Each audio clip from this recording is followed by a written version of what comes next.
Asociación Entre Libros se propuso iniciar un conjunto de sesiones en torno a 3 o 4 temas fundamentales para nuestra tarea, que básicamente la lectura, la infancia, la cultura, la reflexión en torno a los libros en relación con la infancia.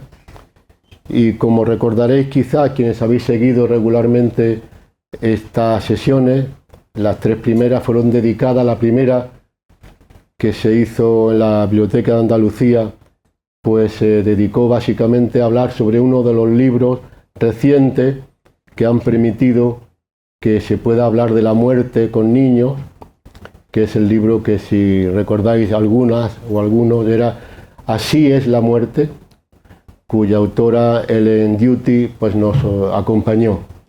El segundo fue en torno a la infancia y la salud mental, que se hizo en esta sala, y ya aprovecho la ocasión de que Almudena Ocaña, que es la responsable de toda esta tarea de coordinación de actividades culturales y educativas de la Universidad de Granada, que está aquí presente esta tarde, pues para darle las gracias por su acogida, porque la madraza siempre nos acoge de una manera realmente hospitalaria, y casi que estamos haciendo de esta sala el lugar habitual ya de encuentro, porque es tan acogedora y tan, en este caso, bonita para este tipo de actos, tan íntima, que posiblemente, Almudena, muchísimas gracias, pues sigamos pidiéndotela para otro encuentro. Así que agradecemos a la madraza, a su director y a la Universidad de Granada por la acogida, y a Almudena en concreto como responsable. Y tenemos también la oportunidad de hablar hoy de otra cuestión, sin olvidar que la tercera sesión fue a través de esta extraordinaria antropóloga francesa, Michel Petit, que tan maravilloso y profundas reflexiones ha hecho siempre sobre la lectura y la infancia, la que nos acompañó, en este caso online. Ella vive en Grecia y fue una intervención a propósito del libro, de los libros y la belleza. Y llegamos a la cuarta sesión. Y esa cuarta sesión, como esta tarde se va a poner de manifiesto, tiene también ese hilo conductor. Una vez más, la infancia en el centro de nuestras reflexiones, pero hoy a partir de una autora y de unos libros específicamente que nos van a permitir hablar de muchas cosas relacionadas con preguntas como, por ejemplo, ¿qué se escribe hoy para la infancia? ¿Con qué propósito? ¿Con qué temas? ¿Con qué lenguaje? Porque esta mujer de la que vamos a hablar esta tarde es una mujer pionera en tantísimas cosas. Ahora iremos poniendo de manifiesto estas cuestiones, que pensad que dentro de nada, dentro de unos meses, se cumplen 80 años de un libro que ha marcado a varias generaciones ya, que es el motivo que va a servir de hilo conductor para la reflexión, que es Pipi Calzas Largas.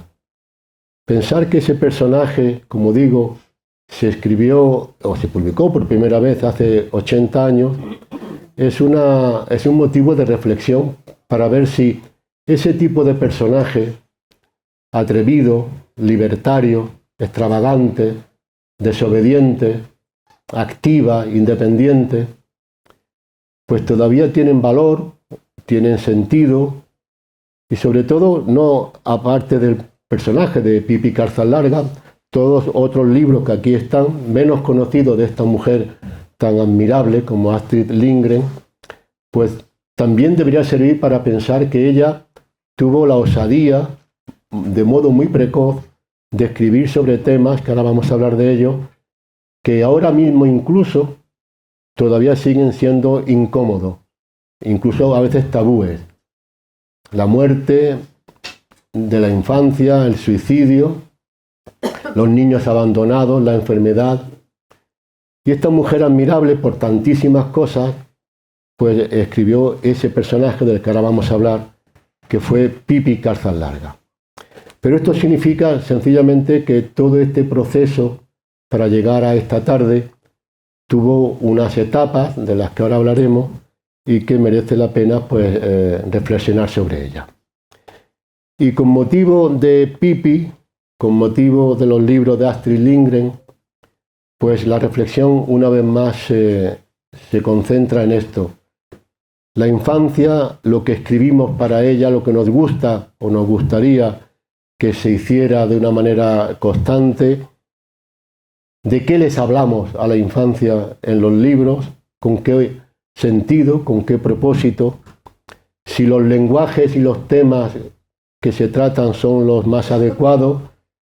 Si estamos entrando en una nueva etapa de puritanismo o de neopuritanismo que evita, porque hablábamos hace un ratito con Cristina, a la que voy a presentar ahora, y a Loli, hablábamos hace un poco que ciertos libros, como algunos de los que hay aquí delante, como los Hermanos Corazón de León, todavía hoy cuando se les dice de qué trata el libro, hay muchas familias que se ponen en alerta.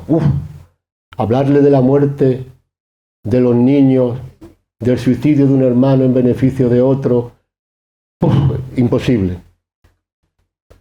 Pero bueno, eso ya lo escribió ella y tuvo la valentía, por eso recibió tantos reconocimientos, tantos premios, etc. Y para hablar de todo esto hemos pensado que algunas de las personas que podían hacerlo perfectamente, con conocimiento de causa, con profundidad, es Cristina Peregrina, que es editora de la editorial Cóquinos, que es una editorial admirable, muy pequeñita, pero que publica libros para la infancia y la juventud de modo excepcional. Tiene una producción realmente extraordinaria, es una de las editoras a las que hay que admirar por lo siguiente. Como una editorial tan pequeña. ¿Cuántas estáis, Cristina? Muy pocas. ¿Cuatro o cinco? 4 o 5, sí.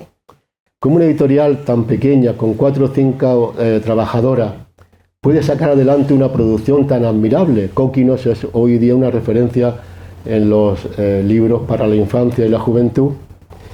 Y sobre todo que tuviesen el atrevimiento de hacer ahora, en el siglo XXI, bueno, ya llevan unos años, pero en fin, hablando de este año 2024, hicieran una retraducción de toda la obra de Astrid Lindgren con todos los riesgos que eso supone.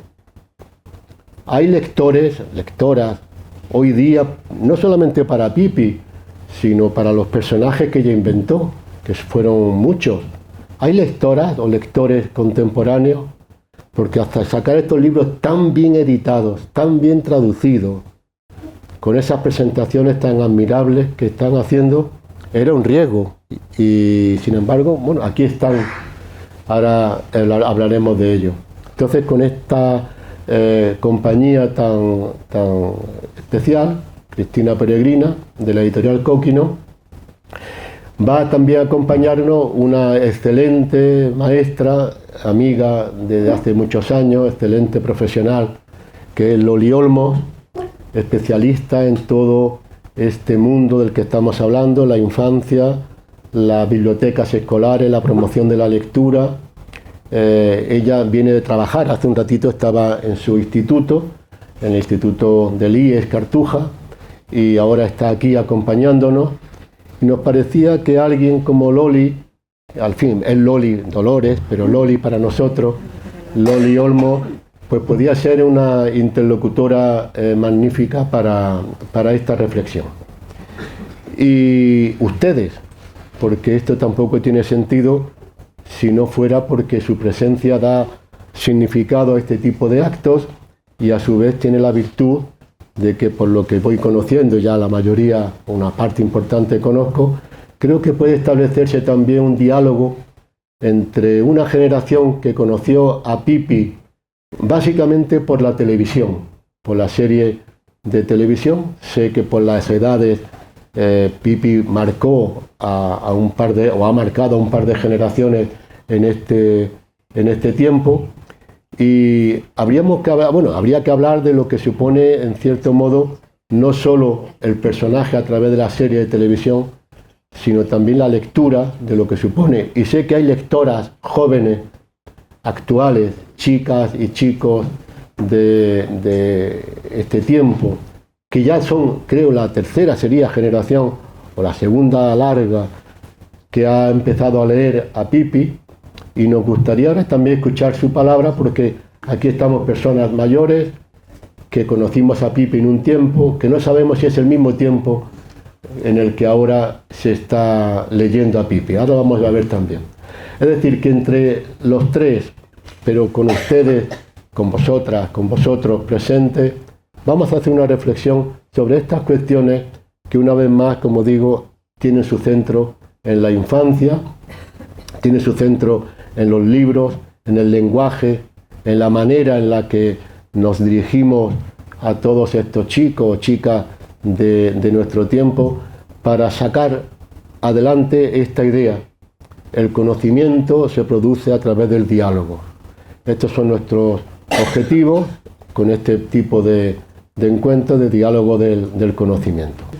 Cristina, muchísimas gracias por aceptar la invitación. Para nosotros es un placer que te hayas desplazado para esta actividad. Loli, muchísimas gracias por tu presencia y tu colaboración.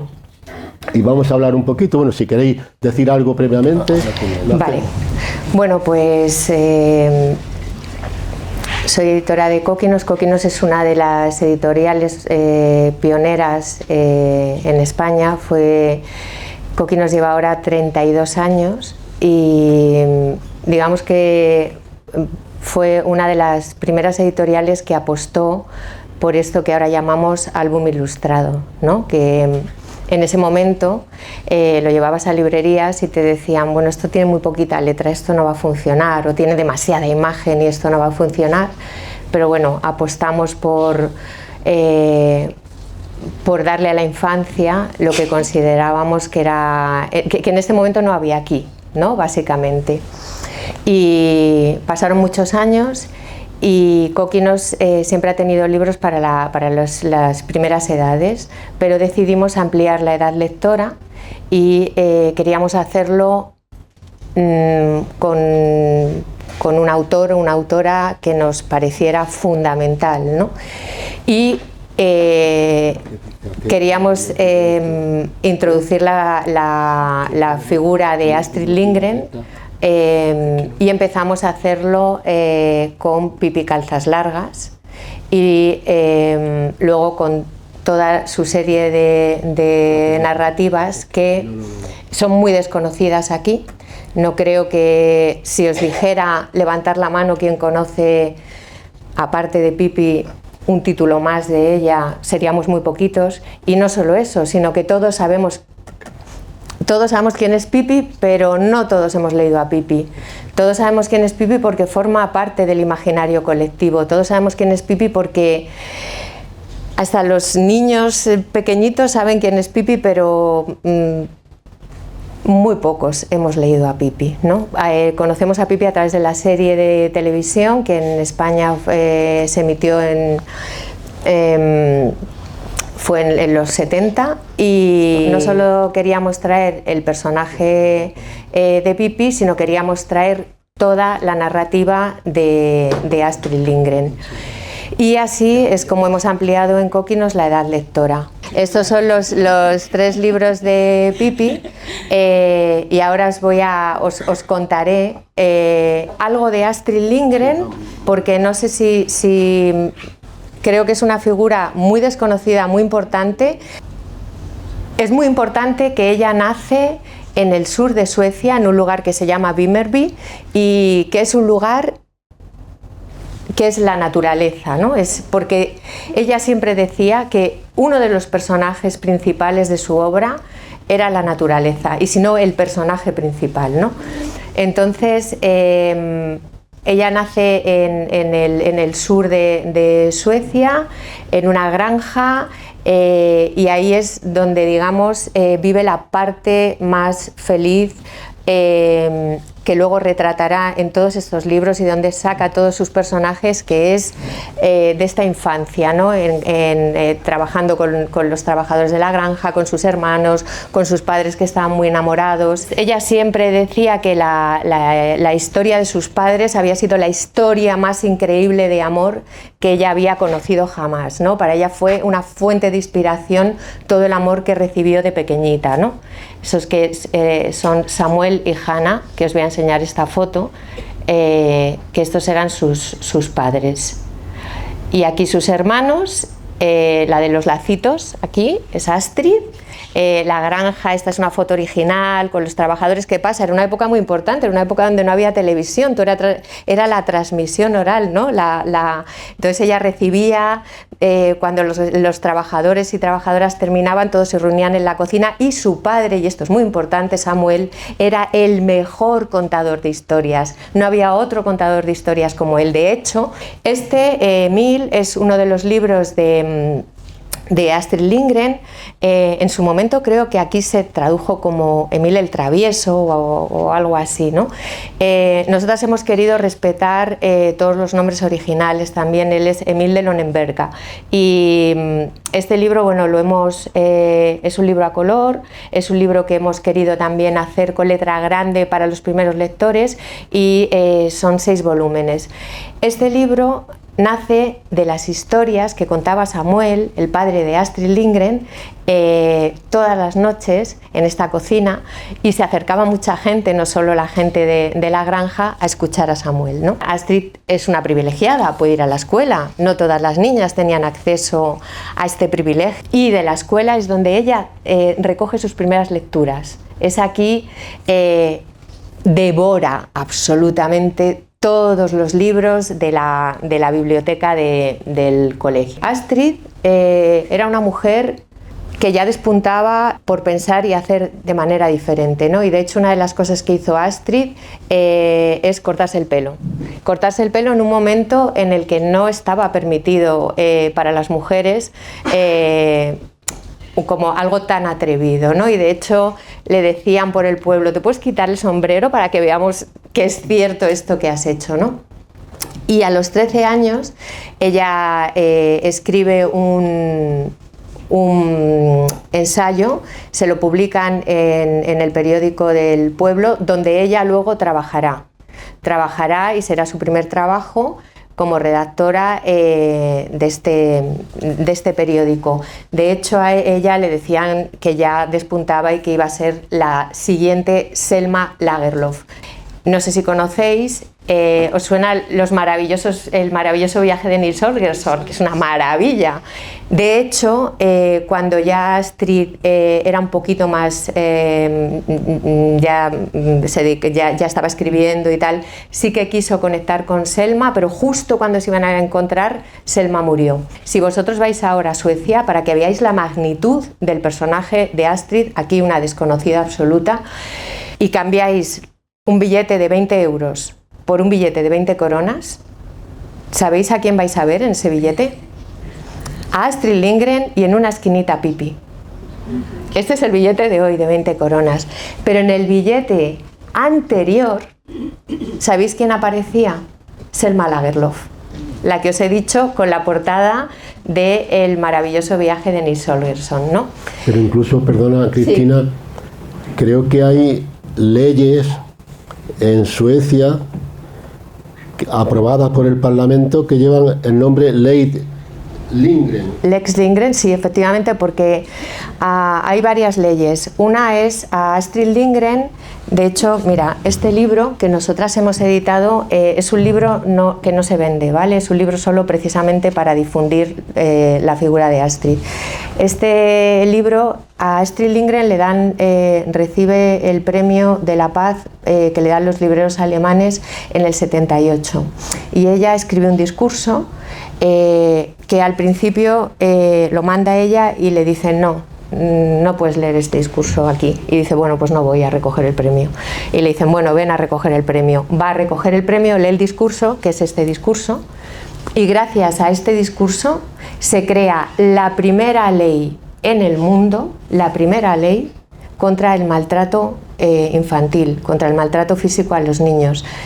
Esa es la primera ley, ¿vale? Primera ley que hoy decimos, bueno, esto está superadísimo. No todos los países a día de hoy tienen esta ley, y en España es muy reciente.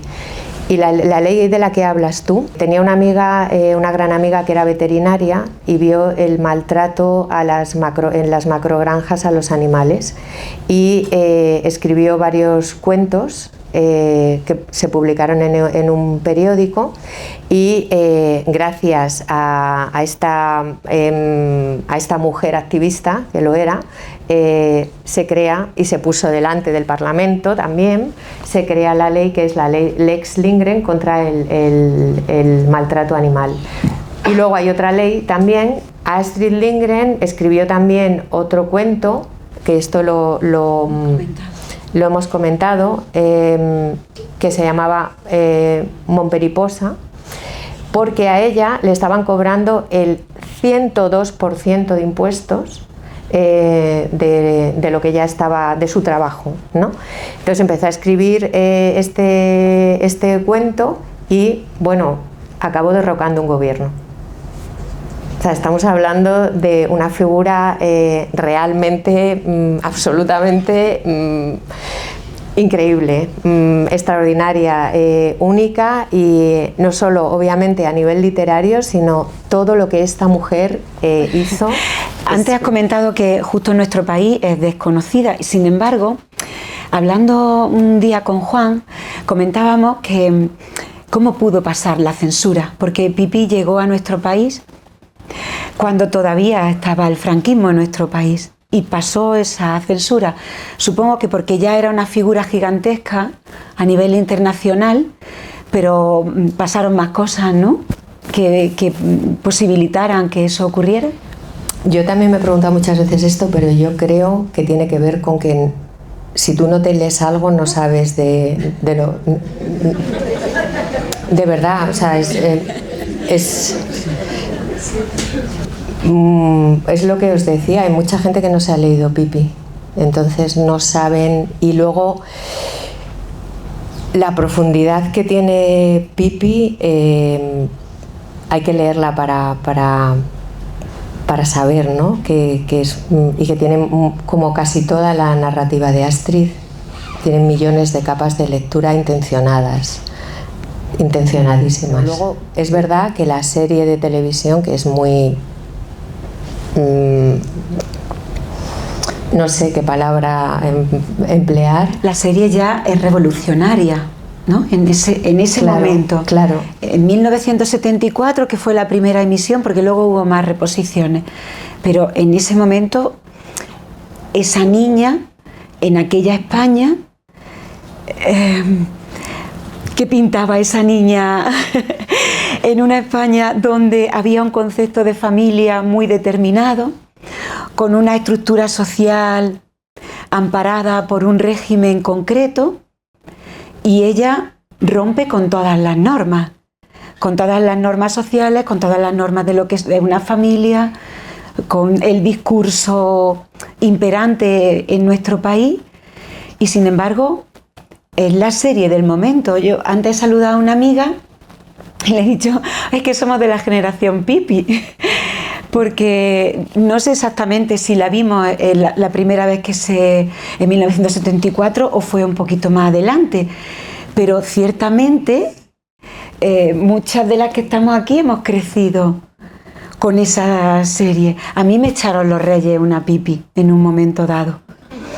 Sí, el caso es que no recuerdo haber leído más que algunos párrafos de Pipí en la escuela, pero la serie ya educaba bastante y ya provocaba muchas preguntas. La verdad es que ahí hay un tema que no sé si alguien lo ha investigado alguna vez, pero es un filón de cómo una serie así, como una historia, atravesó una dictadura. Es cierto que cuando Pipí nace y se edita Pipí, en Suecia es un éxito brutal enseguida, pero empieza a tener muchos detractores también y muchos censores. Y de hecho, por ejemplo, cuando ven editores de otros lugares que Pipi es un éxito, pues todos quieren editar Pipi, obviamente. Y muchos editores pedían suavizar esto, ¿no? Que esto era muy revolucionario, ¿no? De hecho, un editor muy famoso pidió a Astrid, un editor francés, una editorial muy famosa, le dijo, es que, claro, este personaje, a ver si podemos suavizarlo de alguna manera, a ver qué podemos hacer, porque esto, no sé, aquí en Francia, de hecho en Francia se llama Fifi, Pipi, y le dijeron, mira Astrid, ¿y si hacemos, aunque sea, algún cambio, como por ejemplo Pipi levanta un caballo, ¿no? Pues es que claro, los niños franceses son muy realistas, ¿por qué no hacemos que levante un pony?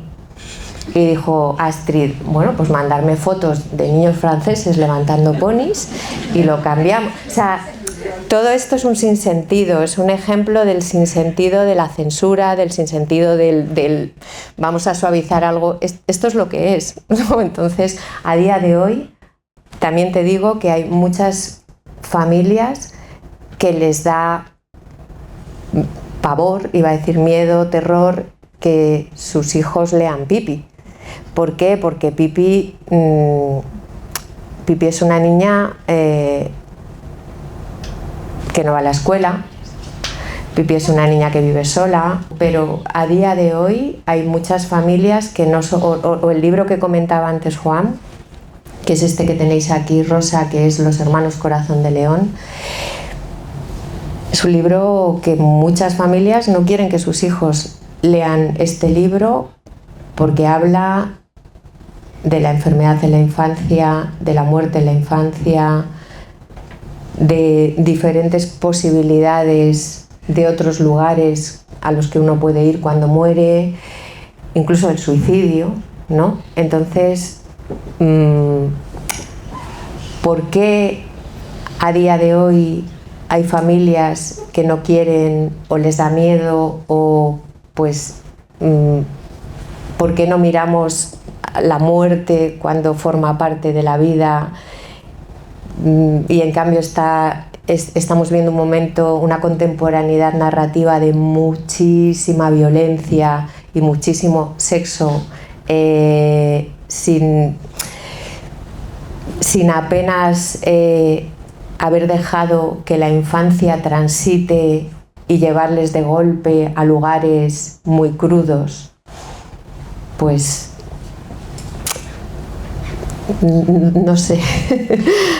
Claro, de hecho podemos preguntarnos, entonces veíamos Pipi ya con unas edades también.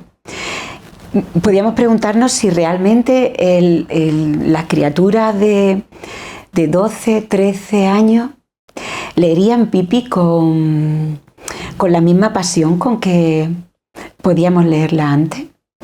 Porque ese adelantar la adultez que se está produciendo en la infancia, como que los lleva a desterrar determinadas historias que pueden parecer muy infantiles, como si infantil fuera algo despectivo, algo peyorativo, algo que les quita importancia a ellos y a ellas como personas. Es verdad, para ellos Pipi puede parecer un personaje infantil, pero para mí Pipi, y antes hablábamos, ¿no? ¿A qué edad un niño puede empezar a leer Pipi? Es que 6 es poco, ¿no? 8, 9 sería lo suyo, ¿no? Para mí lo ideal sería 10, 11, 12, 13, 14, 15, porque es que tiene tantas capas de lectura que claro, cuándo y cómo, pero sí es verdad que el paso previo ahora al instituto hace que ellos ya, que les hayamos cortado la inocencia así de cuajo y se ven forzados a seguir una corriente que es, bueno, pues que esto puede parecer infantil, pero claro, es que a mí me pasa, porque con los hermanos Corazón de León, por ejemplo, que es el ejemplo para mí más, en los colegios, en primaria, todavía les parece que este libro es duro, es difícil, es tocar en el instituto ya, este libro ya no. Y es el mismo niño, que tiene 11 años y llega al instituto con 12. Entonces, ¿qué hacemos ahí? ¿Qué hacemos con este...? ¿No? O sea, mi hija que está aquí, ella leyó Los Hermanos Corazón de León, lo leyó... es verdad que en casa está rodeada de libros y ha ido leyendo toda la obra de Astrid Lindgren progresivamente, ¿no? Pero cuando leyó Los Hermanos Corazón de León, que yo en ningún momento pensé que le iba a crear ningún trauma, al revés, que le iba a hacer un regalo maravilloso y poético y lleno de valentía, de una manera de escribir extraordinaria, de cómo empieza esta mujer a escribir y cómo acaba, de cómo te lleva, de cómo mezcla la fantasía con la realidad, de tratar temas que yo no he visto ni he leído que aborde ningún autor así. Y ella lo leía y decía, wow, oh, y dice que es uno de sus libros preferidos. No lo sé, porque me entristece que estos libros se pierdan porque no hay edad para esta lectura, ¿no? Entonces, no sé. Pero ahí el problema, no sé si coincidí en esa apreciación, hay un acervo de lo que pudiéramos llamar los libros clásicos de la literatura infantil y juvenil del siglo XX, que ya forman parte de lo que podríamos entender como el tesoro acumulado a lo largo de muchos años. Pero ahora prima, no sé si estáis de acuerdo, prima lo publicado antes de ayer. Sí. Y hay un acervo cultural y literario realmente muy profundo que hace que gran parte de esa extraordinaria colección de autoras y de libros del siglo XX ya no estén presentes. Y comentábamos que hay un momento en el que en las bibliotecas escolares, por ejemplo, es muy difícil ya encontrarse con estos clásicos, porque lo publicado, como digo, recientemente todavía tiene más valor que lo publicado hace 50, 60 o 70 años. Y eso a veces no sé si pensáis que es una cuestión de un nuevo tipo, como decía al principio, de puritanismo por temor o desconocimiento, o un cierto miedo a que se puedan recomendar estos libros como parte de la formación. El caso es que es una profunda tristeza, o lo digo con profunda tristeza, pensar que estos libros han desaparecido, pese al esfuerzo que estáis haciendo por mantenerlos vivos. Pero aquí creo que también es un problema de formación, primero profesional, pero también de conocimiento de la familia, de pensar que tienen a su disposición unos libros que realmente pueden crear una parte de educación emocional de los chicos o las chicas de hoy día. Y sin embargo, no están. Y creo que, bueno, hemos hablado de Pipi, pero aquí están los demás libros. Creo que tienen una importancia para mí literaria, cultural, temática, emocional, que debería ser parte de la cultura contemporánea. Yo creo que deberían estar, porque ¿qué libros hemos conocido nosotros, los que llegaron a nuestros coles en un momento determinado, ¿no? Cómo llegaron esas lecturas, cómo las abordaron los profesores, nos ilusionaba leer estas lecturas que los profesores nos estaban... a mí no me llegó Pipi en el colegio, no sé a vosotros cómo descubristeis Pipi, a mí no me llegó a través del colegio. Entonces, claro, los libros en las bibliotecas escolares, ¿no? Deben estar al alcance para poder abordar estas lecturas.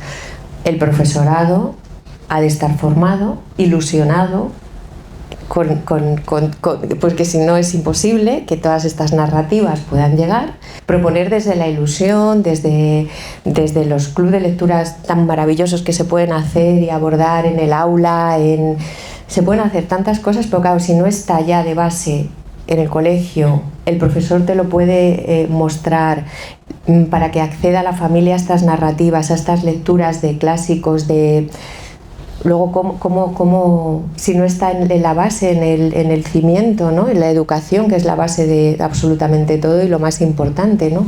Si partimos de ahí y no está, y yo me voy a una biblioteca ahora mismo, que yo voy mucho a las bibliotecas, y antes os lo comentaba, es que no encuentro Mary Poppins, por ejemplo, y digo, pero que es un libro que de hecho tampoco es que haya leído nadie Mary Poppins, o sea, la gente conoce a Mary Poppins por la película, pero muy poca gente ha abordado esta narrativa, que es alucinante, maravillosa, extraordinaria, única, increíble.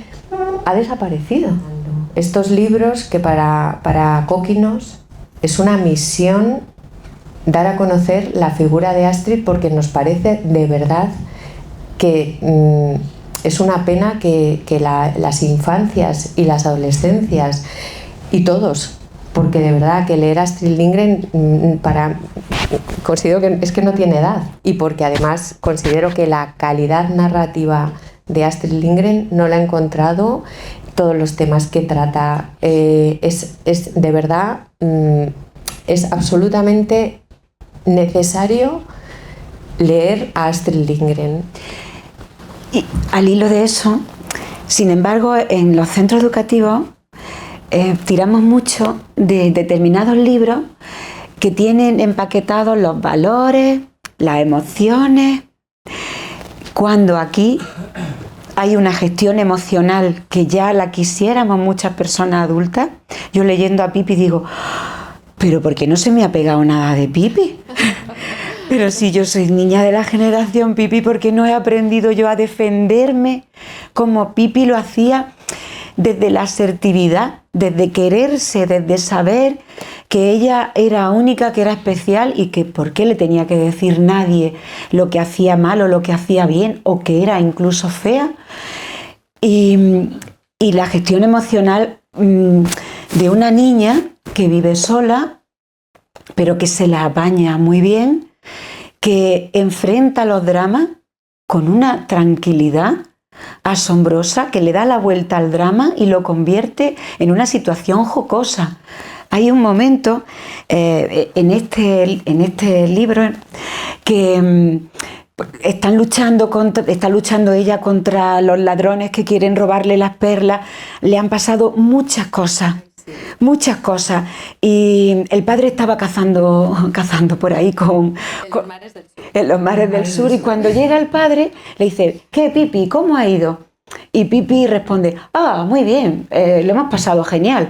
Y le dice a Nika, dice, no, hemos estado a punto de tener accidentes. Y dice Pipi, sí, es cierto, ha pasado que el señor Nilsson ha perdido su sombrero. Pero le habían pasado cosas horrorosas, habían peleado con unos tiburones, en fin.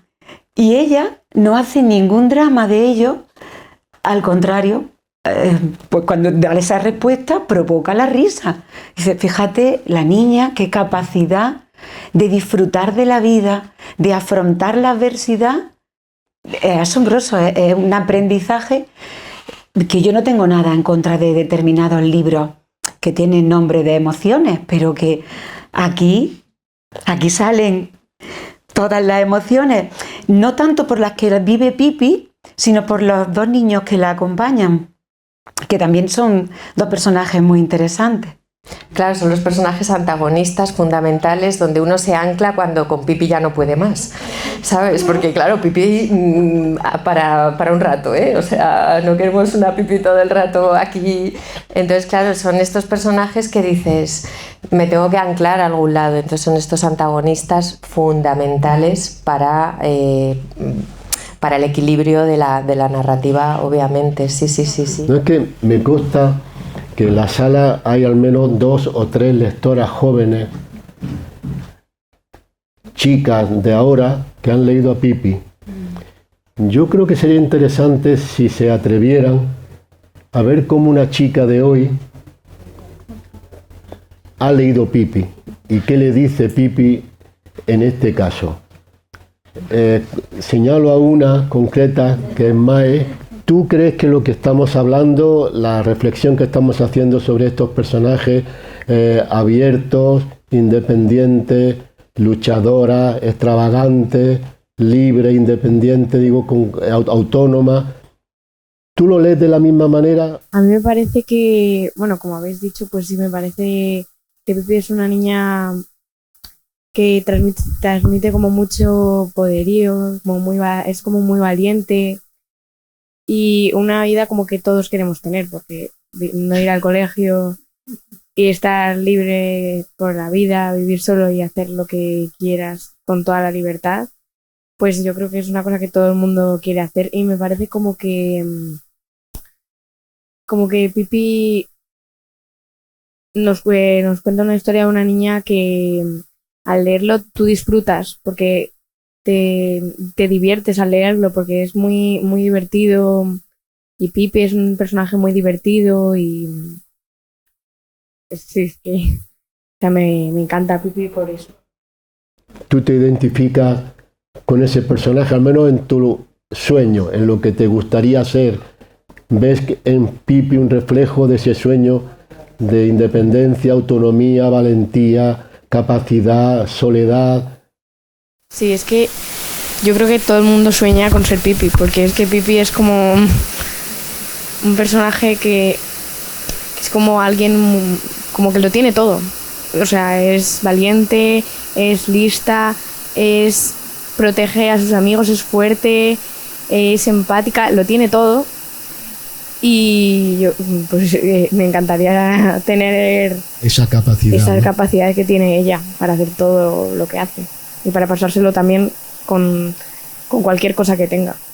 Es interesante, sobre todo porque antes hablaba Cristina de Mae, porque cuando tú leíste, por ejemplo, ese libro de los hermanos Corazón de León, que es un tema muy complejo, Cristina lo ha hablado antes, un chico que empieza literalmente, Carl, que es el nombre, empieza la novela escuchando una conversación donde le dicen que está con una enfermedad en fase terminal y que va a morir poco tiempo después. Claro, alguien que empieza así de repente una novela, hoy día incluso, me atrevo a pensar, no sé qué pensáis vosotras, que sería muy difícil que algún autor o autora contemporáneo dijera, voy a empezar la novela con esta conversación. Esto es un chico que va a morir. Y lo que sucede a partir de ahí, con el amparo y el amor intensísimo, la ayuda emocional que le presta a su hermano mayor, Jonathan, es algo que arma una trama realmente admirable. Pero eso lo hacemos los adultos, hacemos ya esa reflexión. Pero una chica, porque lo leíste con, creo que ha entendido antes, con 9 años, 9 o 10 años, ¿qué viste tú en ese libro que a los adultos incluso nos produce cierta cautela, cierta prevención? Pero parece que no fue tu caso. Que este libro, pues a lo mejor parece como, yo me lo leí como si fuese, no vi nada diferente ni nada extraño, lo vi como todo muy normal y no veía nada como que fuese así como, ¡hala! ¿Qué ponía aquí? ¿Qué cosas pone aquí? Pues lo leí con con normalidad.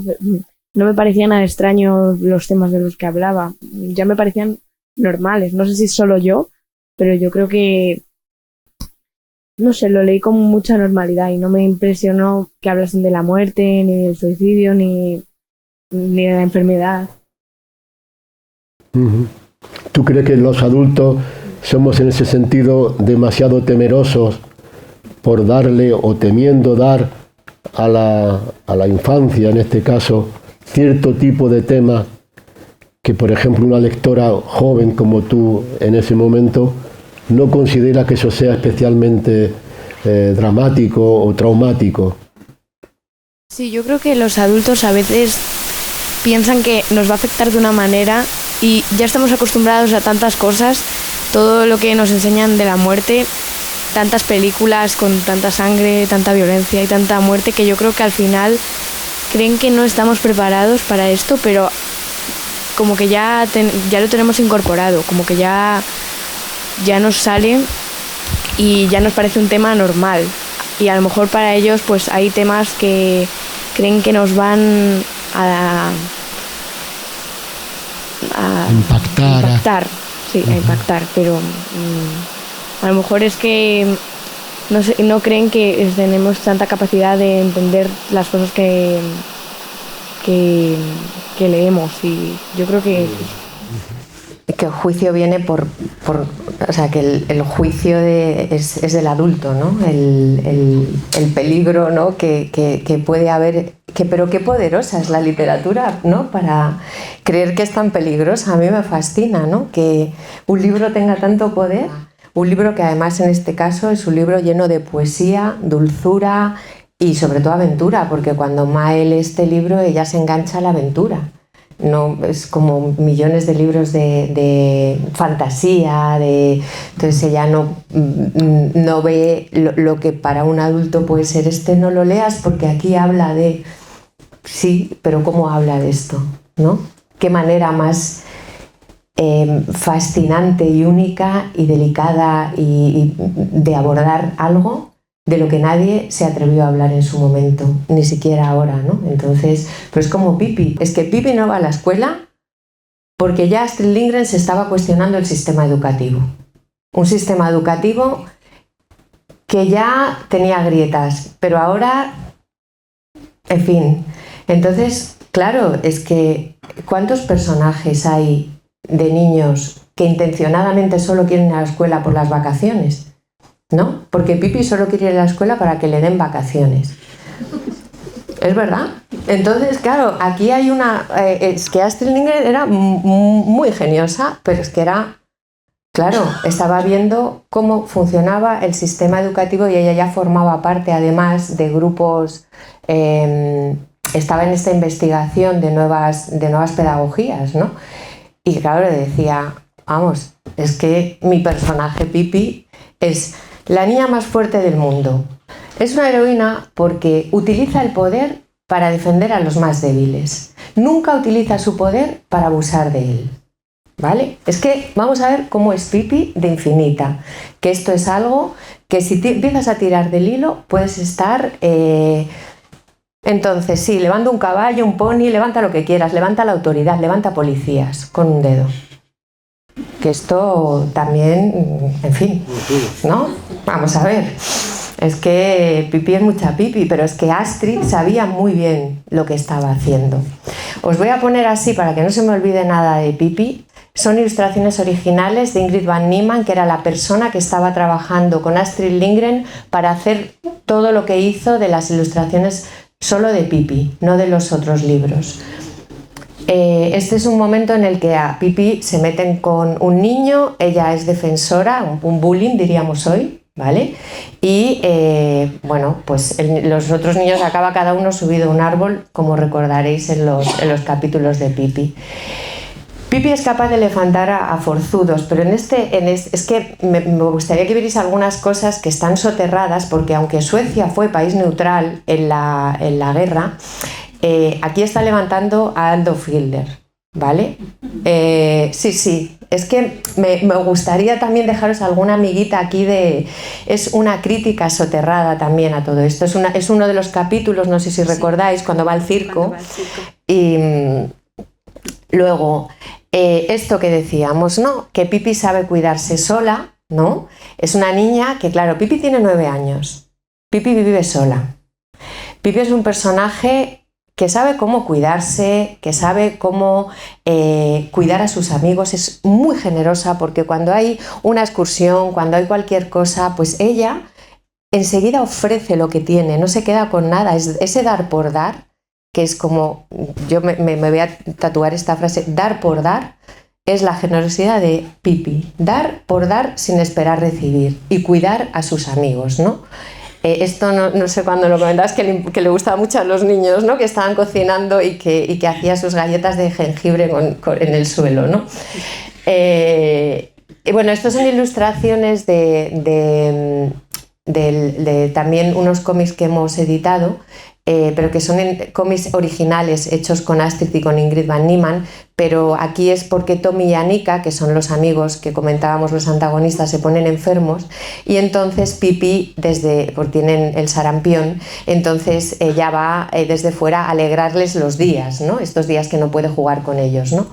Qué importante es esto. Astrid pudo ir al colegio, pero es que a Pipi le dota de una independencia económica, de su propia libertad económica, ¿no?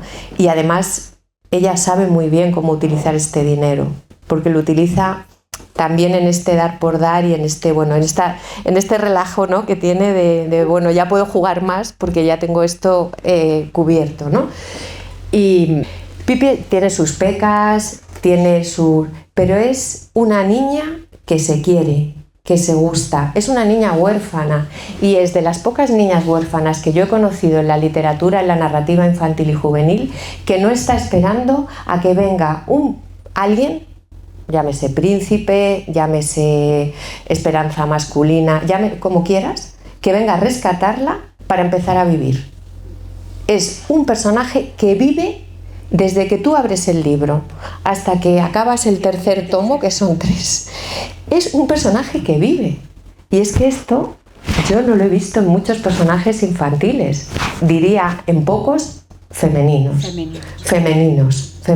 Obviamente si Pipi hubiera sido Pipo, esto hubiera sido muy diferente. Pero es una niña, 9 años, vive sola, independencia económica, se gusta, se reivindica, se quiere, se gusta como es, con sus defectos, no está esperando a ser salvada, está viviendo un presente de juego, de infancia. Esto es absolutamente fantástico. Esto es una maravilla. De hecho, esto es muy bonito porque hay una tienda, esto es precioso, porque entonces van al pueblo, ¿no?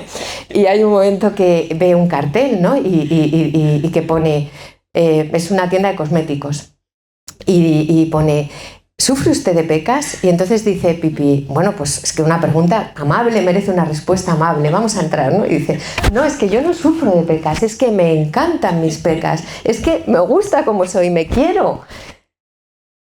Me parece extraordinario, por eso todas estas cosas que a lo mejor no hemos sabido cómo verbalizar en un momento determinado hablando de este personaje, ciertamente nos empoderaron en su momento al leerla, sin saber por qué, pero es que porque es un personaje infinito realmente, de verdad que lo es. Esto lo que decíamos, ¿se cuestiona el sistema educativo? Pues sí. Yo también me lo cuestiono. ¿Cómo aprendemos? ¿Cómo lo aprendemos? ¿Qué hacemos con nuestros hijos? ¿Qué les estamos dando y qué hacemos con este sistema, ¿no? Que no es una crítica destructiva, ha de ser todo una crítica constructiva y ver cómo ponemos semillitas amorosas, ¿eh? Que esto no va de latigar a nadie, ¿no? Astrid, ¿no? Recrea un capítulo en el que a Pipi la invitan a merendar. A merendar, sí. Porque Pipi no sabe comportarse. Y yo no estoy diciendo con todo esto que Pipi sea perfecta. No lo es. Es extraordinaria, pero no es perfecta. No, con esto no es como... Que es perfecta en este caso. Sí, no, porque parece que estoy halagando todo el rato las virtudes de este personaje como si no tuviera millones de defectos. Porque uno de sus grandes defectos es esto, ¿no? Le invitan a tomar el té, ella se pone sus mejores galas, que va como una mamarracha estrafalaria, y va a la casa de Tommy y Annika, que es donde le han invitado. Pero claro, llega allí y ¿qué hace la madre de Tommy y Annika? ¿Qué haríamos cualquier madre cuando llegan los niños? Venga, iros al cuarto a jugar, ¿no? Dejadnos tranquilas, dejadnos solas, que ahora vamos a hablar de nuestras cosas. Es que Pipi no quiere participar en este acto único, que es la primera vez que le invitan a tomar el té. Para ella es un acontecimiento, no quiere que la metan en un cuarto a jugar con sus amigos, ¿no? Y empieza y la lía. Ahí entra la imperfección de este personaje, porque empieza a hacer unas barbaridades que, bueno, que la acaban echando de la casa. O sea, no. Sin embargo, aprende pronto, porque la siguiente vez que va a la casa, cuando va a consolar, se llama, ¿no? Pipi consuela o ayuda a la tía, no recuerdo el nombre de la tía de Anika y de Tommy. Es impresionante cómo se aborda el tema de la salud mental y cómo la niña tiene la capacidad de calmar a alguien que dice literalmente que sufre de los nervios. Dice que dice la tía, yo sufro de los nervios. Entonces Pipi le cuenta esas historias que ella empieza a narrar de manera locuaz, sin freno, sin parar y como si no tuviera ningún sentido, y le va contando y le va contando, y al final resulta que cuando te paras ya como persona adulta que está leyendo eso, dice, pero es que tiene que ver con los cuidados. Es que si una persona dice que se siente mal, ¿qué necesita? Acompañamiento, por un lado, y por otro también que alguien la escuche y luego le haga salir un poco de sí mismo, que es lo que hace Pipi. La está escuchando todo el momento y luego empieza ella a contar, pues a mi tío, cuenta otra historia de lo que supone sufrir de los nervios. Cuando termina de contar la historia, la persona, la tía, se siente muchísimo más calmada. Claro, o sea, la ha hecho salir de su círculo de tristeza y la ha consolado realmente. Ha aprendido a comportar, o sea, ella ha aprendido a comportarse. Porque es cierto que Pipi adolece de esas formas y convenciones, pero hay un momento, también no sé en cuál libro, creo que en este, cuando se enfrenta a un tigre, que le dice... mira, señor tigre, que no me ataques. Dice, te lo voy a decir muy claro y de la mejor manera que sé, porque yo no sé muy bien decir las cosas, pero intento ser educada. Es verdad que ella no lo hacía porque fuese una desalmada que tenía malas maneras, sino ciertamente se había educado en los mares, entre piratas y marineros que la iban enseñando. Claro. Sí. No, y de hecho Pipi sabe muchas cosas que ninguno de nosotros sabemos. Yo no sé navegar. Yo no sé, quiero decir que es más o menos importante, ¿no? Que nos están enseñando y en las escuelas que no hablo de utilidad, ¿no? De para qué nos va a servir, ¿no? Pero que sí, efectivamente, Pipi se comporta de otra manera que para en determinados contextos es como horrible, ¿no? Es mejor no tener una Pipi cerca en determinados momentos porque sabes que es imposible. Tengo que reconocer que había momentos en los que me dolía infinito que no supiera leer bien. No podía, me sale ahí la maestra y cuando veía que le da un cartel, sale el cartel de las cremas, el que has comentado de las pecas, le dice a Tommy, lee tú que sabes leer. Sí, claro, si lee tú que sabes leer es que ella no sabe leer o no sabe suficiente como para entender lo que pone el mensaje. Completamente de acuerdo. Y cuando él le dice ellos que van a recibir la carta de un familiar también, ella dice, pues yo no he recibido nunca cartas, claro, que tampoco la he escrito. Y dice, bueno, pero me voy a escribir una carta a mí misma. Y luego reproduce la carta que ha escrito y dice, como maestra yo digo, escribir sí que tiene que aprender a escribir. Reconozco que ahí he sufrido yo y me ha parado.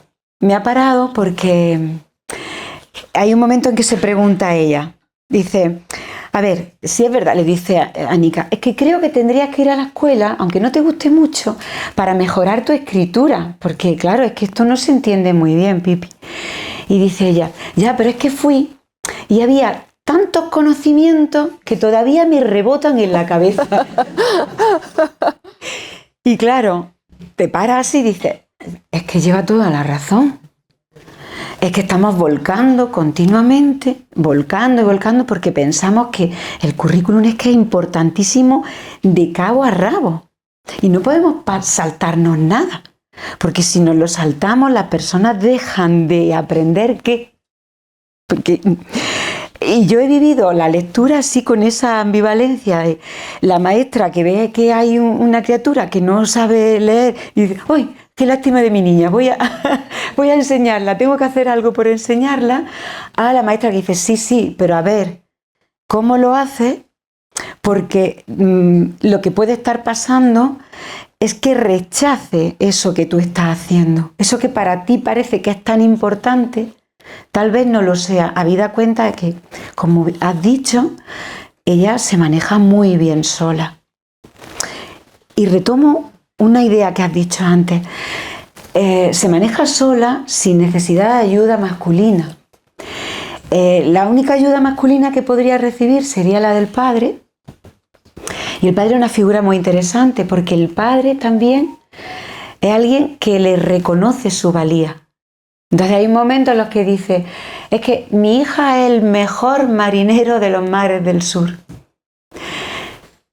El padre asume que efectivamente ella sabe cuidar de sí misma, le reconoce el mérito, porque él es el rey, le reconoce el mérito delante de los demás marineros, delante del pueblo, con lo cual es que es un hombre, ahora que se llama desde el feminismo a que los hombres colaboren con nosotras, pues un hombre que colabora con ese empoderamiento de una niña, que además recibe muchas veces la desconsideración por el hecho de ser niña y también por el hecho de ser mujer, porque eso es también otra cosa que sale por ahí, ¿no? Hay otro aspecto que ya se tira de otro hilo. No sé si alguien quiere comentar algo también de la educación, porque el tema de Pipi y la escuela, creo que aquí en la sala hay muchos docentes, no sé si alguien... Bueno, si es una invitación, claro, podemos hacer esa... Pues venga, vamos a empezar y así ampliamos el círculo. Como un pensamiento de lo que acabáis de... Dori sobre todo, ¿no? Lo que acaba de comentar, a lo mejor el tema de la escritura también se puede ver como un juego, ¿no? de la misma escritura, también para rescatar toda la potencia que tiene la oralidad, que es un poco también lo que habéis comentado al principio de cómo creció ella y qué importancia tuvo la historia contada, ¿no? Oralmente y que también es mucho de lo que de la misma Pipi tiene, ¿no? De poder de sanador, incluso como contabais de el episodio de la tía, con la palabra oral, ¿no? Un poco, yo creo que es como otra de esas cosas rompedoras de hacernos parar a pensar efectivamente qué lugar le damos a los cuentos orales, que me parece algo muy, muy actual de ahora, ¿no? Esa importancia de la palabra escuchada, ¿no? De hecho, ¿sabes cómo nace Pipi? No, porque tiene que ver con esta oralidad, pero la hija de Astrid Lindgren, bueno, ya tuvo 2 hijos y su hija Karin, que tenía la edad de Pipi, tenía 9 años, estaba muy enferma y tenía una grave neumonía y estuvo muchos meses en casa. Ya se había devorado todos los libros, imagínate. Y un día ya, yo no sé si producto de la fiebre o no sé bien, llegó Astrid a casa y le dijo: mamá, ¿tú me podrías contar la historia de una niña que se llame Pipi, calzas largas, porque tiene un montón de apellidos, Pipi? Y entonces Astrid, ante este nombre, dijo: yo ante este nombre tan extraordinario, ¿no? Solo puedo darle a mi hija una historia fascinante, ¿no? Y todos los días Astrid, cuando volvía del trabajo, le contaba las historias de Pipi, pero no las escribió, se las contaba.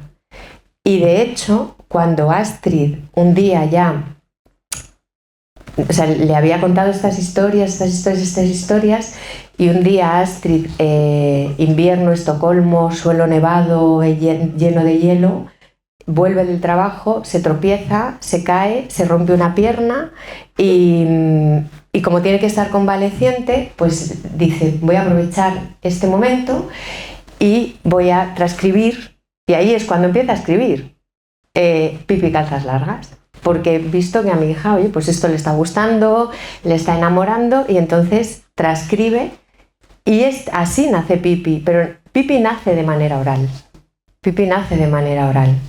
Luego esto ya lo decide mandar a un concurso, a una editorial, la editorial más famosa que había en este momento en Suecia, que era la editorial Bonnier, y se lo rechazan. Imaginaros, luego se tiraron de los pelos. Esto como editores. Y luego lo mandó, había una editorial que en ese momento estaba en bancarrota, o sea, iba a quebrar, iba a cerrar, que se llama Roben Aneshogren, manda este manuscrito, es que hace el primer boceto, que es Pipi, y esto se lo da a la hija de Astrid, lo manda a esta editorial que estaba a punto de cerrar, y se lo publican. Y hoy es la editorial más famosa que hay, más importante que hay en Suecia, y luego a Astrid la contrataron de editora. Pipi entró por la televisión. Desconozco si en el 74 había alguna editorial en España que tuviera publicado algo de Pipi Calzas Largas. Y si lo tenía, se habían vendido 3. Es que no sé cuándo. La primera editorial que publica Pipi es Juventud.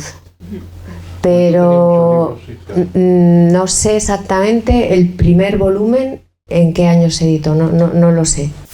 Y con lo cual, Pipi entró por un nuevo medio de comunicación que ya no era la lectura, sino que ya era la televisión, ya eran las imágenes.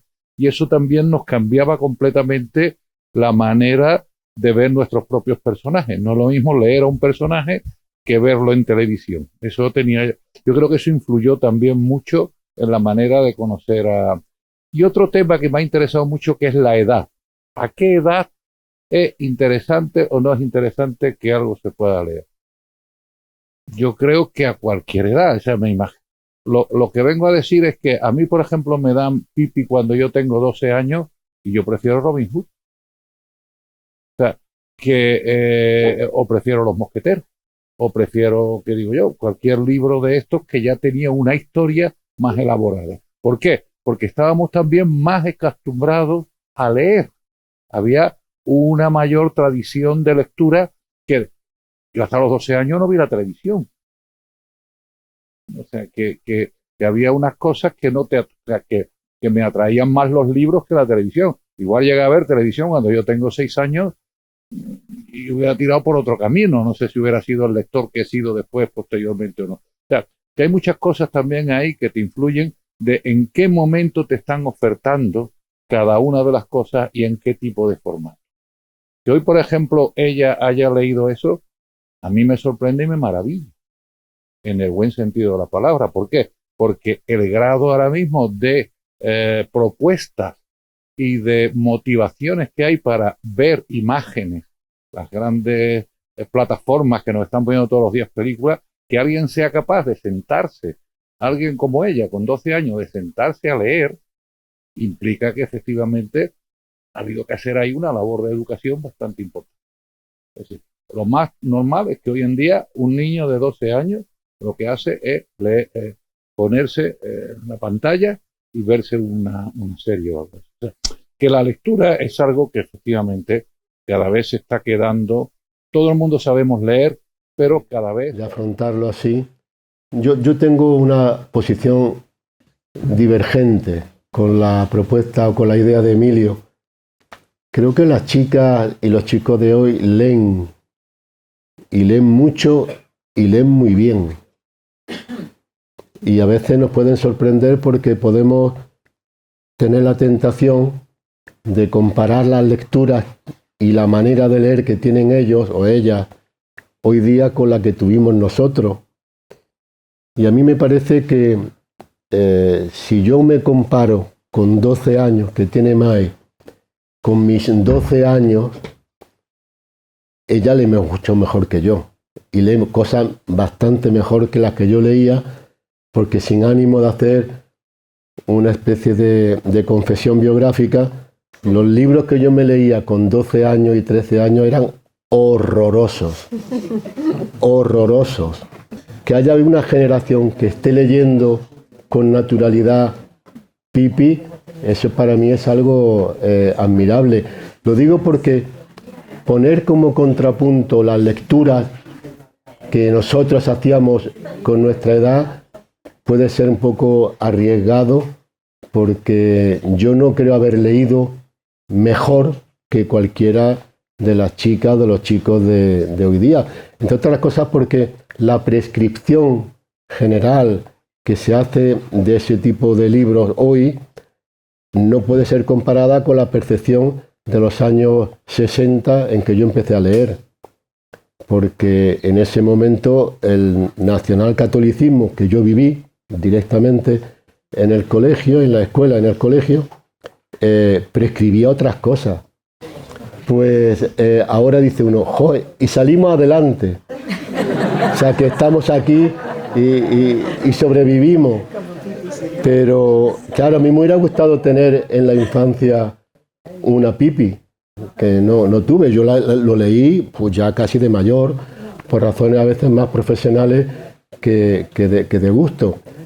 Creo que la generación actual lee mucho y lee muy bien.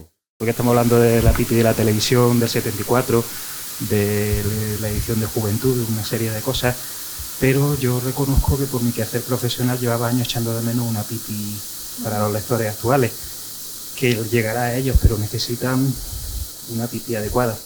Y nada, todo era eso, enhorabuena. Es de mis ediciones favoritas, de largo. Adoro esas tapas, lo siento por Loli, con esas hojas de guarda con la falta de ortografía de Pipi. Y enhorabuena y muchas gracias.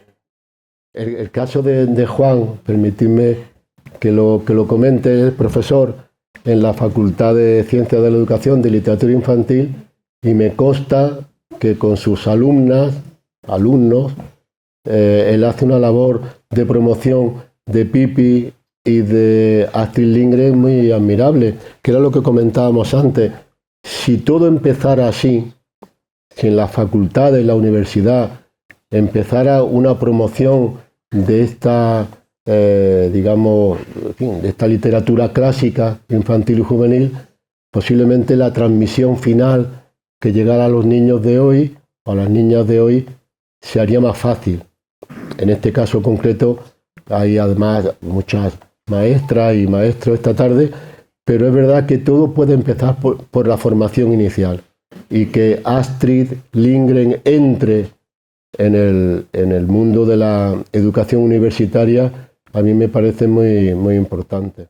Pues bueno, nosotros tuvimos la oportunidad de vivir en el sur de Suecia, y entonces, si para nosotros es una proeza lo que escribió Astrid Lindgren en aquella época, cuando tú has vivido en el sur de Suecia es una proeza doble, vamos, porque imaginaos municipios pequeños, ¿no?, con el clima, con la mentalidad de aquel tiempo, de aquella sociedad, ¿no?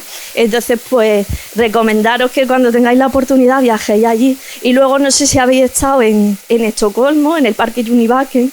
Bueno, y eso es una maravilla, ¿no? Es muy diferente a cualquier parque que podáis ver aquí. Yo siempre que vamos voy, aunque ya no sea una niña, pero lo disfruto igualmente, porque es un parque pues de cosas pequeñas, de cosas de tocar, con la filosofía de Pipi Calzas Largas. Luego, lo que quería, por desgracia, pues yo conocí a Pipi por la serie, ¿no? Y yo creo que hay mucha diferencia entre la serie y el libro, ¿no? Entonces, en la serie, pues claro, como es normal, yo creo que se basa en la peripecia, en la aventura, ¿no?, para gustar a los niños, y hay cosas de Pipi, pero hay muchas cosas del libro que se pierden, ¿no? Como por ejemplo en la ironía, cuando Pipi dice que la quieren llevar a vivir a un hogar infantil y ella dice que ella ya vive en un hogar infantil. Y bueno, luego como profesoras, pues lo que hablabais, que Pipi no es perfecta, y si nosotras como profesoras hubiésemos tenido en el aula una Pipi, pues no hubiese resultado una impertinente, Y es que encima llevaba razón en lo que decía, ¿no? Porque esa crítica a la escuela. Y bueno, creo que he dicho todo lo que quería.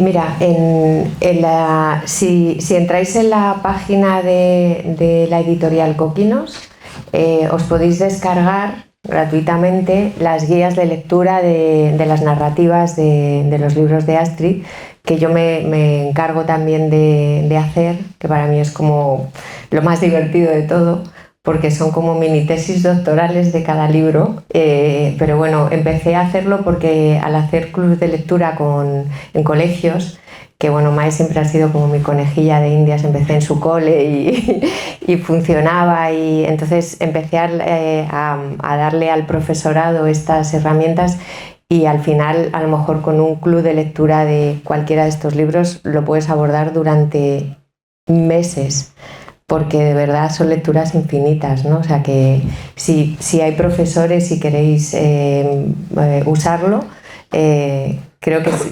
Pero primero hay que leerse el libro, ¿eh? Pero es que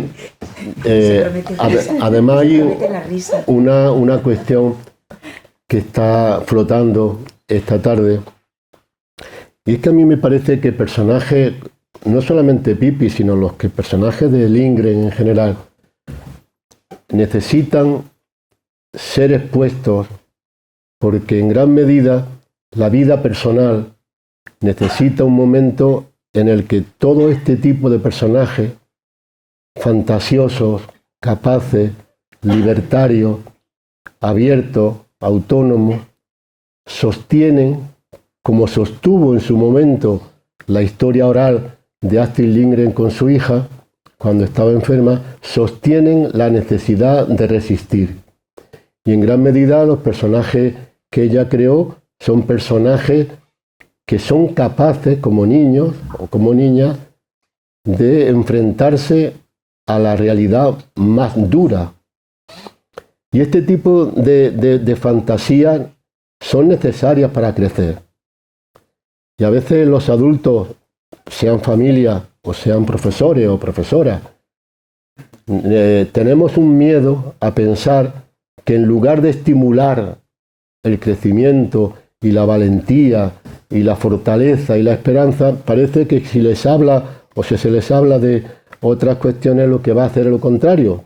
Tontamente lo pensamos, que los va a traumatizar, que les va a crear incomodidades, que le van a suponer una decepción de su inocencia, una quiebra de su inocencia, cuando en realidad, si recordáramos nuestra infancia o nuestra adolescencia lectora, esos personajes nos anclan de verdad en la realidad y nos dan la esperanza de ser capaces de sobrevivir a cualquier adversidad.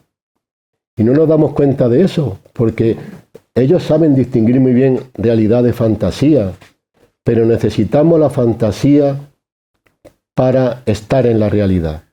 Y es justamente toda la batería de personajes de Astrid Lindgren hablan de eso.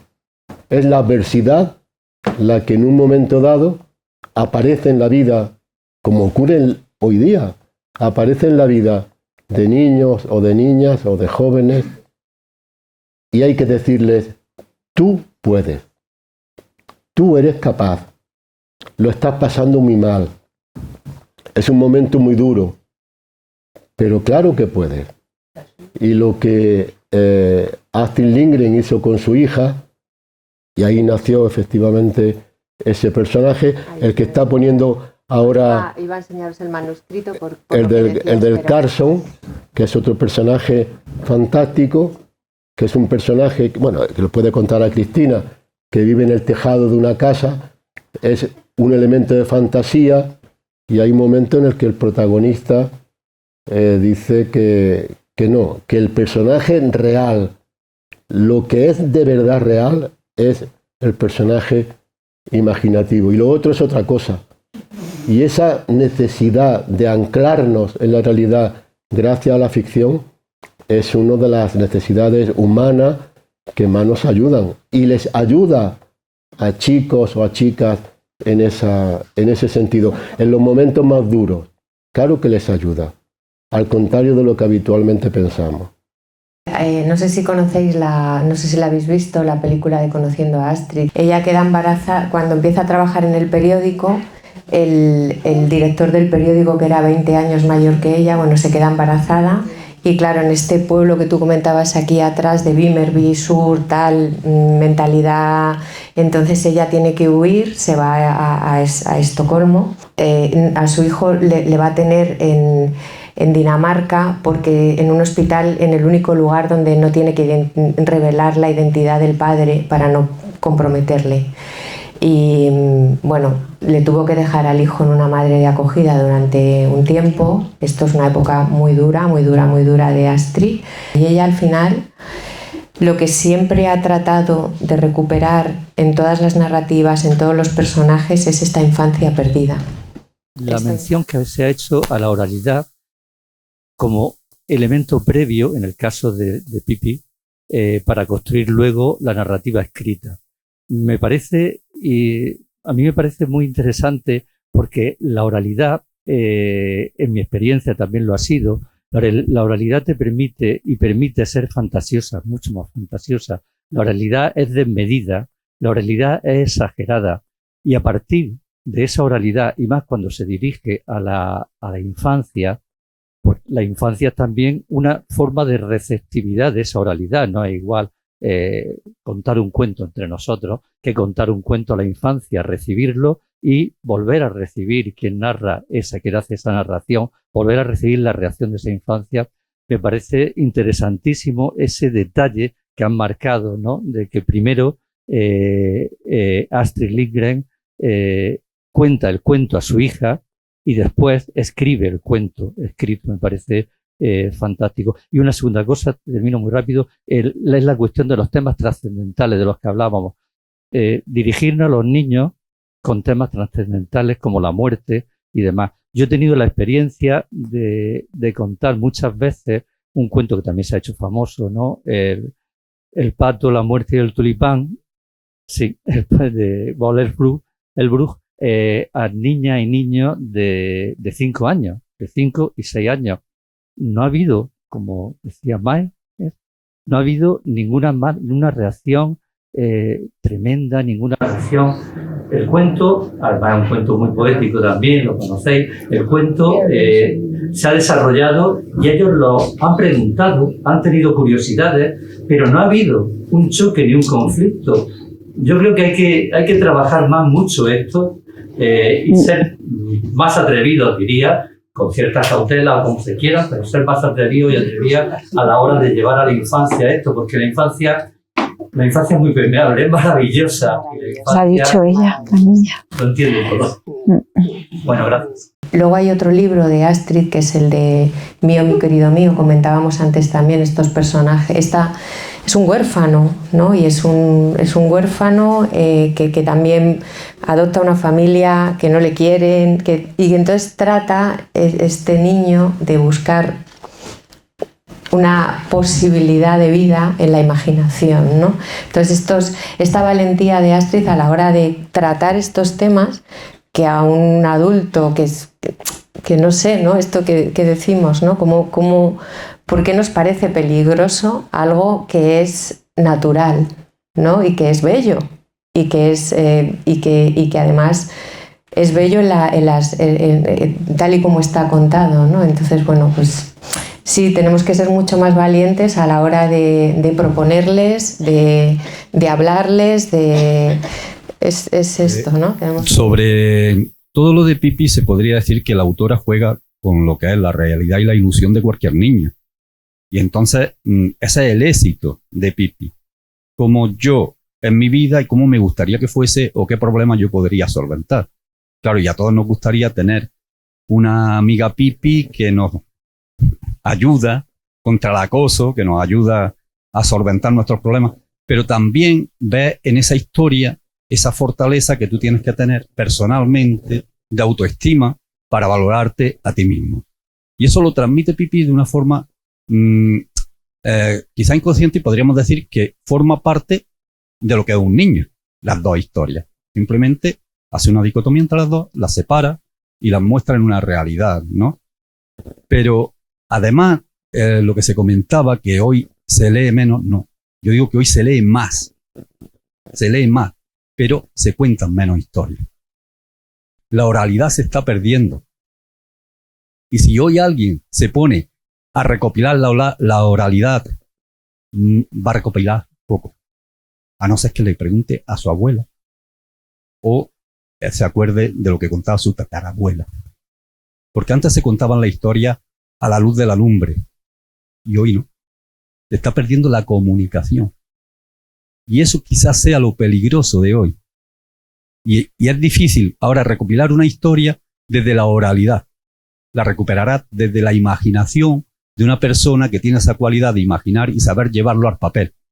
Pero no que tiene esa imaginación y lo cuenta a la luz de la lumbre o lo cuenta a su hijo o a sus nietos. Eso es lo que se ha perdido. Y quizás esa es la lástima de lo que está pasando con tanto progreso, con tanta informática, con tanto... No la lectura es que lo aseguro y lo puedo hablar estadísticamente, se lee más. Y hay más posibilidad de alcanzar un libro. Porque antes no se tenía dinero para comprar un libro. O compraba uno, pero no 20. No tenía una biblioteca en el pueblo, hoy la tiene. Entonces esa facilidad no la tenía. Pero hoy no tiene el abuelo que te sabe contar el cuento. Y entonces socialmente eso es lo que se está perdiendo. Tienen miedo de dar un libro como El Pato y la Muerte o dar este libro, pero esto se lo están dando desde los 11 años o desde los 9 años, que me parece una herramienta súper peligrosa. Esta mañana yo di clase de lengua y literatura y no saben en segundo de la ESO quién es Sancho, no saben nada de un montón de libros. Y le he dicho en plan de broma, cuando me jubile me voy a hacer TikToker porque todos están en TikTok y voy a leeros libros y voy a hacer vídeos de libros. Es una tontería, pero se me estaba dándole vuelta a la cabeza cómo hacerles llegar, porque en el sitio en el que están, que yo estoy de acuerdo con Juan, que hay muchos jóvenes lectores, y invito, que acabo de inaugurar un club de lectura online con gente de tercero o cuarto de la ESO, de un montón de lugares, estamos 14 o 15 de un montón de países, pero que todos hablamos español. Si alguien quiere, Mae, si te quieres sumar como lectora, sería muy bien recibida tu participación. Y nada más, que tendremos que imaginar cómo hacerles llevar esta maravillosa literatura. Yo es que soy una fan de Pipi. Muchísimas gracias por este rato tan maravilloso. Y esta presentación me encantaría saber si es posible acceder a ella porque estoy fascinada. Muchísimas gracias. En la página web de Coquinos sí que está todo, todas las guías de lectura como para tu club y tal. Y ya para cerrar, que nos encantan los datos anecdóticos, estos titulares así. Carlson es el libro más leído en Rusia a día de hoy junto a la Biblia. Astrid también estuvo en todos los rodajes de todas las películas porque ella también era guionista. Gracias a Karin, así se llamaba su hija, que tenía 9 años como Pipi, es la que hace nacer este personaje. Y luego hizo nacer, curiosamente, también Carlson, porque también le contó un poco en este imaginario, que su hija ha sido muy importante para... Y también porque Astrid la escuchaba y le contaba. No se detuvo ni un solo día para contarle a su hija estas historias, ¿no? Que abandonamos muy rápido, ¿no? Pues no lo hizo. Y gracias a esto salió este increíble personaje que... Aquí ha traído los libros Cristina, pero en la página web está todo el discurso actualísimo contra las guerras, contra la violencia, en favor de la paz, que hace cuando recibe el premio de la paz de los libreros de Frankfurt. Y aunque aquí está editado, no se vende, pero está en la página web de Coquinos, porque sería un discurso que a mi juicio debería leerse como cualquier, manifiesto a favor de la paz en estos momentos. Ella lo hace en el año 78, con la amenaza nuclear presente, y hace un discurso a favor de la paz, de la no violencia, de la capacidad de educar a los niños a favor de los demás y no para enfrentarse unos a otros, que son de esos discursos, un discurso de 10 o 11 páginas, pero tiene una potencia y una esperanza que realmente sería necesario junto, lógicamente, a la narrativa, a la ficción. Pero en la página web podéis descargar el discurso de Astrid Lindgren a favor de la paz permanentemente. Además se llama, el título aquí lo tenéis, Violencia jamás. Así se titula el discurso, que es una auténtica joya. Bueno, creo que son las -5, ya es la hora.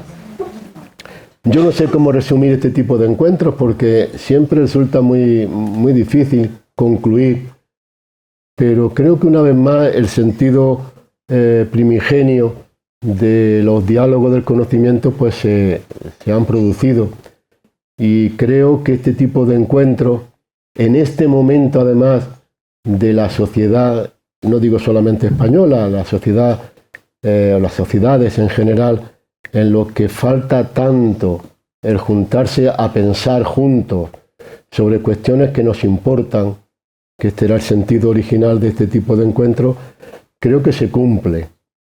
Y es la posibilidad de hacer un conocimiento colectivo en torno, como habéis visto, a la infancia, a cómo deberíamos dirigirnos a ella, de qué manera y de qué tema les hablamos, con qué lenguaje, dónde dejamos los miedos, dónde dejamos los prejuicios y cómo entramos de verdad a un diálogo entre quienes tenemos la experiencia, los mayores, y quienes están empezando a vivir. Y eso lo hizo Astrid Lindgren de una manera asombrosa. La literatura es mediadora entre el mundo real y el mundo íntimo de quienes están, como decía Hannah Arendt, los que están llegando al mundo. Y creo que en este sentido el objetivo por nuestra parte está cumplido, de modo que muchísimas gracias una vez más. La intención es hacer un quinto encuentro relativamente pronto con el maltrato y el abuso en el interior de la familia, con las personas que lo están viviendo y que lo están afrontando, desde la pediatría a psicología, porque es un tema que está también muy, muy presente y que supone un cierto delicado. Pero hay que hablar de eso también, y posiblemente sea el quinto encuentro con pediatras de aquí, psicólogas de aquí de Granada, para hablar de qué está pasando en el interior de la familia con los abusos de todo tipo. Pero la idea, una vez más, es que tanto Cristina como Loli, como vosotras, como vosotros, habéis ayudado a repensar muchos de los temas que hoy día afectan a nuestro mundo, no solamente a niños o adolescentes, sino a nuestro mundo en general. Y con esto cierro, pero me parece fundamental, ¿de dónde creéis, si no, futuros? O sea, ¿de dónde creéis los escritores para adultos que vais a encontrar los futuros lectores? Si no, hay libros para niños. Entonces, que no sea un género menor, que no sea un género denostado, porque si no, los niños no van a acabar siendo lectores de estas narrativas para adultos, ¿no? Y me parece fundamental para que la infancia no sea, por favor, nunca jamás un género menor, porque ni la narrativa infantil, ni la literatura infantil, ni esto. Y que feliz de estar aquí y muchísimas gracias por haberme invitado. Gracias. Muy